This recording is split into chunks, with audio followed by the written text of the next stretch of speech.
সম্মানিত হাজিরিন, আপনারা জানেন শহীদ ওসমান হাদী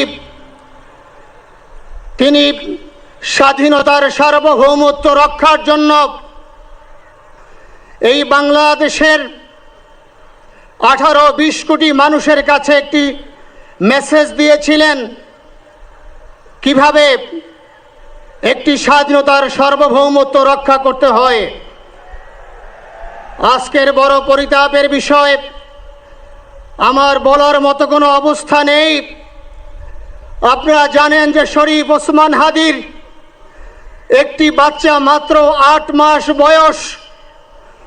ওর বাচ্চা যখন জন্ম হয়েছে আমাকে বলেছেন, ভাই আমার বাচ্চার জন্য একটি নাম নির্বাচন করেন, যেই নামের মধ্যে বিপ্লবী চেতনা থাকবে। আমার সন্তানের জন্য একটি নাম নির্বাচন করেন, যেই নামটা সাহসিকতার পরিচয় বহন করবে। আমি অনেক যাচাই বাছাই করে ওর সন্তানের নাম দিয়েছিলাম ফিরিনাস, বিপ্লবী এবং সাহসী। সম্মানিত ভাইয়েরা, আজকের ওর সন্তানের চেহারার দিকে তাকানো যায় না।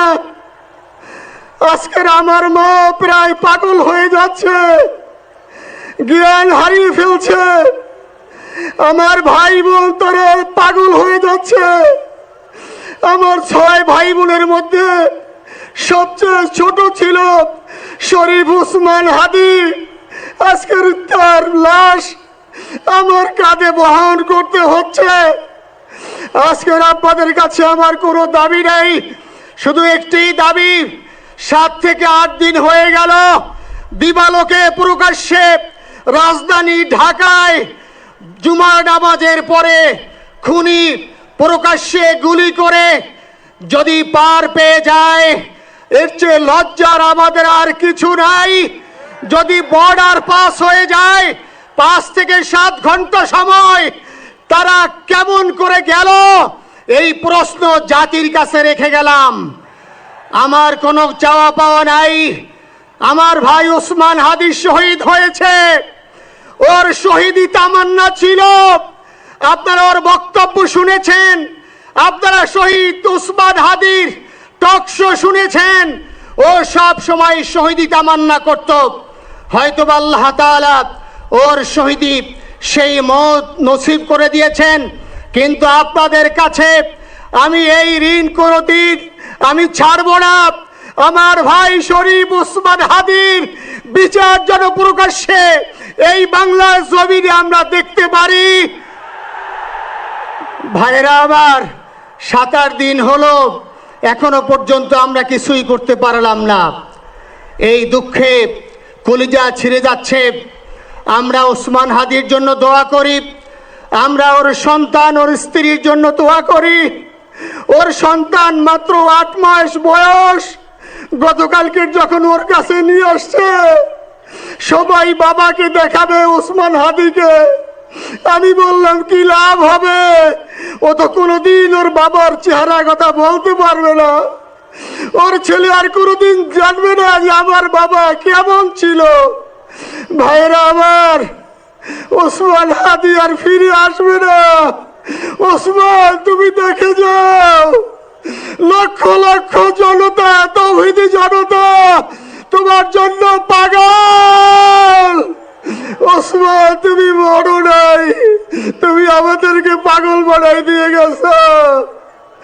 আল্লাহর কাছে আমরা সবাই দোয়া করি, আল্লাহ যেন আমার ভাই শহীদ শরীফ ওসমান হাদীকে জান্নাতুল ফিরদাউসের মেহমান হিসেবে কবুল করেন। আল্লাহ তাআলার কাছে দোয়া করছি, আয় আল্লাহ তাআলা, আমরা যারা বেঁচে আছি ঈমানের সাথে স্বাধীনতার সার্বভৌমত্ব রক্ষা করে তৌহিদের দ্বীপ বাংলাদেশকে যেন আমরা রক্ষা করতে পারি, সেই তৌফিক আল্লাহ তাআলা আমাদের নসিব করুন। আপনাদের সবার কাছে দোয়া চাচ্ছি। আমার মেজো ভাই ওমর ফারুক সাথে ছিল, ওর জন্য আপনারা দোয়া করবেন। আমার ছোট বোন মাসুমা অ্যাবনর্মাল হয়ে গেছে, তাকে চিকিৎসা করাচ্ছি, ডাক্তাররা বলছে অনেক বেশি সমস্যা। আমাদের পরিবারের জন্য একটু দোয়া করবেন। আমাদের আর কোনো চাওয়া পাওয়া নাই। শরীফ ওসমান হাদী, তুমি বেঁচে থাকো। আমরা ওর জন্য দোয়া করি আল্লাহ তাআলা শরীফ ওসমান হাদিকে জান্নাতের সর্বোচ্চ মাকাম নসিব করুন, আমিন। আসসালামু আলাইকুম ওয়া রাহমাতুল্লাহি ওয়া বারাকাতুহু। জানাজার নামাজ শুরু হইতেছে। 4 তাকবীরের ফরজে কিফায়া জানাজার নামাজ আমরা আদায় করব।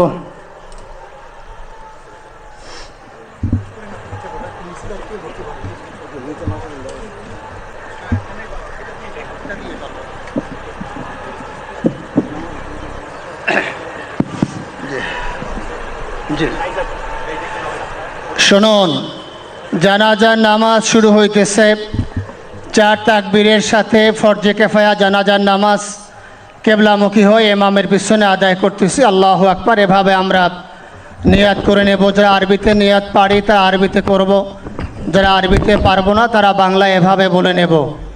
4 তাকবীরের প্রথম তাকবীরের পরে আমরা সানা পড়ব।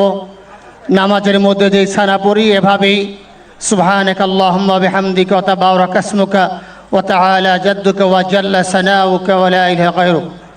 দ্বিতীয় তাকবীরের পরে আমরা দুরূদ শরীফ পড়ব। তৃতীয় তাকবীরের পরে একটি দোয়া আছে, আল্লাহুম্মা গফির লিহাইয়িনা ওয়া মাইয়িতিনা, এই দোয়াটি আমরা পড়ব। চতুর্থ তাকবীরের পরে আমরা সালাম ফিরায়ে আমরা নামাজ শেষ করব। জানাজার নামাজ শুরু হচ্ছে।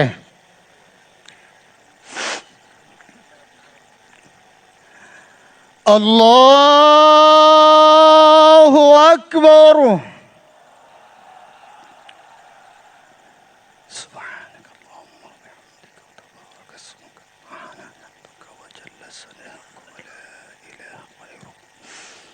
الله أكبر. اللهم صل على سيدنا محمد وعلى آل محمد وعلى إبراهيم وعلى آل إبراهيم إنك حميد مجيد. اللهم بارك على محمد وعلى آل محمد كما باركت على إبراهيم وعلى إبراهيم إنك حميد مجيد. الله أكبر. اللهم اغفر لحينا وميتنا وشاهدنا وغائبنا وصغيرنا وكبيرنا وذكرنا وانثانا. اللهم من احييته منا فاحيه على الاسلام ومن توفيته منا فتوفه على الايمان برحمتك يا ارحم الراحمين.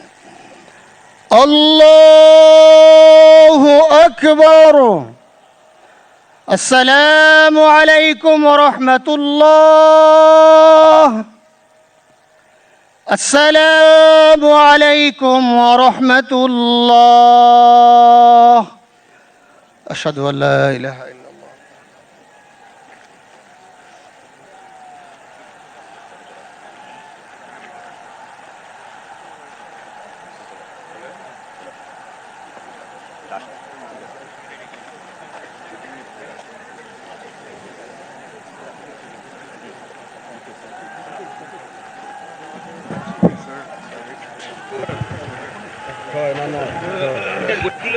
হ্যালো, উপস্থিত সম্মানিত মুসল্লিবৃন্দ, এখন নামাজে জানাজা শেষে ঢাকা বিশ্ববিদ্যালয়ের কেন্দ্রীয় মসজিদ প্রাঙ্গণে জাতীয় কবি কাজী নজরুল ইসলামের কবরের পাশেই শহীদ শরীফ ওসমান হাদিকে দাফন করার উদ্দেশ্যে রওনা হবে। কফিনবাহী গাড়িকে যাবার পথ করে দিতে সহযোগিতা করার জন্য আপনাদের বিনীতভাবে অনুরোধ জানাচ্ছি। শহীদ হাদির কফিন বহনকারী গাড়ি না যাওয়া পর্যন্ত আপনারা সবাই নিজ নিজ জায়গায় অনুগ্রহপূর্বক অবস্থান করবেন। আপনাদের কাছে এই বিনীত অনুরোধ রইল।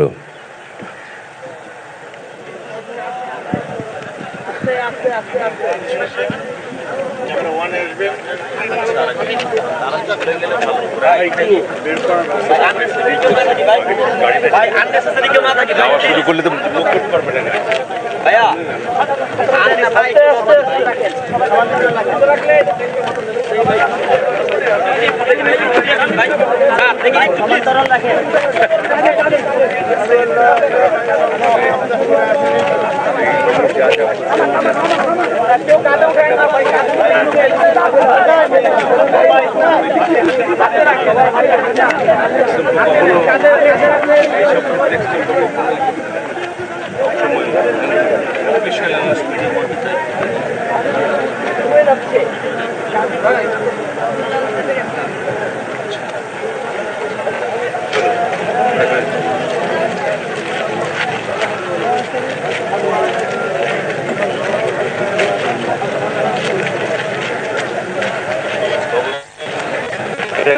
মাইক